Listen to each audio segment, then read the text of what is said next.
पैसा कमाने की जो लालसा है लोगों की, वो अपने खाली स्पेस को ज्यादा से ज्यादा यूज करना चाहते हैं और अपने उस स्पेस को ज्यादा से ज्यादा प्रोडक्टिव बनाना चाहते हैं और ज्यादा से ज्यादा उसके माध्यम से पैसा कमाना चाहते हैं।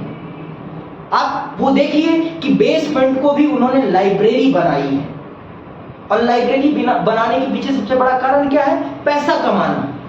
पार्लियामेंट देखो, पार्लियामेंट के डिस्कशन देखो, कभी उनमें छात्र आता है मुख्य मुद्दा? नहीं। कभी नहीं आता। और अगर विपक्ष उसका सवाल भी उठाता है तो पक्ष उस पर पर्दा डालने का काम करने लगता है। दिल्ली सरकार, केंद्र सरकार खेलने लगते हैं दोनों। और राजेंद्र नगर में जो घटना हुई है उसके बारे में क्या सोचते हो? देखो, ये घटना सामान्य तो नहीं है, बहुत ही दुर्भाग्यपूर्ण है और बहुत ही दर्दनाक है। 3 बच्चों के सपनों का गला घुट गया है, आप ये समझिए। और ये इसलिए घुटा है क्योंकि आज के समाज में पूंजीवाद बहुत बड़े स्तर पर हावी हो चुका है और पूंजीवाद के कारण ही उनकी मृत्यु हुई है। पूछो कैसे?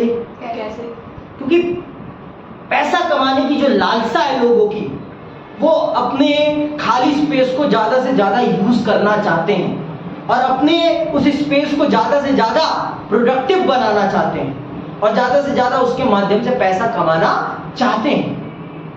आप वो देखिए कि बेसमेंट को भी उन्होंने लाइब्रेरी बनाई है और लाइब्रेरी बनाने के पीछे सबसे बड़ा कारण क्या है? पैसा कमाना।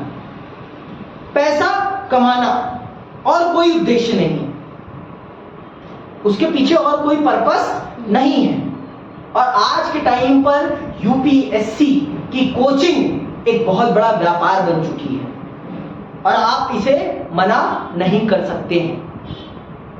आप इस चीज को कभी भी मना नहीं कर सकते कि ये व्यापार नहीं है। और जब भाई व्यापार होगा तो व्यापार में लाभ होगा ही होगा, बिना लाभ के व्यापार नहीं होता। लाभ उसका केंद्र बिंदु होता है। व्यापार का केंद्र बिंदु क्या है? लाभ है। और जब तक उससे लाभ नहीं मिलेगा तो व्यापार करने का फायदा क्या है? समझ में आई बात? तो आज के समय पर ये जो हमारे बड़े बड़े इंस्टीट्यूट्स हैं, इनका उद्देश्य है पैसा कमाना। पढ़ाना तो ही है लेकिन पैसा कमाना भी है। समझ में आई बात? वो जो चकाचौंध बनाना पड़ता है, जिसको देखकर बच्चा अट्रैक्ट होता है, उस चकाचौंध को बनाने में पैसा लगता है। और वो पैसा कहां से आएगा? वो पैसा ऐसे ही तो आएगा, अपने ज्यादा से ज्यादा खाली स्पेस को यूज करके आएगा। जिस क्लास में बैठने की जगह सिर्फ 100 बच्चों की है, वहां 500 बच्चे बिठाकर ही तो आएगा ना। वहां 500 बच्चे बिठाकर ही आएगा। और जो बच्चों का आरोप है कि हमारे बड़े बड़े जो टीचर हैं, फेमस टीचर हैं, वो क्यों नहीं बोलते इस पर? आपका प्रश्न मैं मानता हूं सही भी है, आपका बहुत अच्छा सही है प्रश्न। लेकिन आप कभी ये सोचिए कि अगर वो प्रश्न उठाने चले जाएंगे तो उनका जो बड़ा बड़ा, जो उनकी इतनी बड़ी इंडस्ट्री है, उसका भट्ठा बैठ जाएगा। उस पर सरकार लेके चढ़ पड़ेगी। गलती भी नहीं होगी तो जानबूझ के उनके फंक्शन में गलती निकालेगी। भाई आज से तो लाइब्रेरी बेसमेंट में नहीं चल रही ना, चल तो बहुत दिनों से रही है। लेकिन आज क्यों? घटना हो गई इसलिए। और घटना नहीं होती तो चलती रहती। आप इन सब चीजों को समझिए कि आप जो हमारा कानून व्यवस्था है, जो हमारे निर्माता हैं, फ्रेम करते हैं कानूनों को, वो इन पर कब बात करते हैं? पार्लियामेंट देखो, पार्लियामेंट के डिस्कशन देखो, कभी उनमें छात्र आता है मुख्य मुद्दा? नहीं। कभी नहीं आता। और अगर विपक्ष उसका सवाल भी उठाता है तो पक्ष उस पर पर्दा डालने का काम करने लगता है। दिल्ली सरकार, केंद्र सरकार खेलने लगते हैं दोनों।